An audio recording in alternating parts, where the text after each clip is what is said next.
Panginoon, salamat po sa araw na ito. Salamat sa buhay, sa lakas at sa katahimikan ng puso na galing sa inyo. Maraming salamat sa proteksyon na araw-araw naming nararanasan kahit minsan hindi namin napapansin. Ramdam namin na nariyan ka.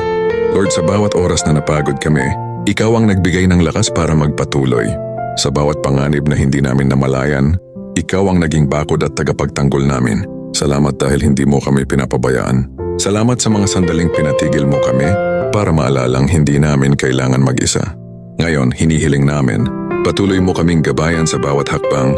Pangunahan mo ang isip namin at palakasin ang puso namin para lagi naming piliin ang tamang daan. Lord, salamat sa proteksyon. Salamat sa kalakasan. At salamat dahil sa bawat laban. Ikaw ang una naming kasama at huli naming sandigan. Patuloy mo kaming ilayo sa kapahamakan at punuin ng liwanag ang landas na tatahakin namin. Sa pangalan ni Jesus, Amen.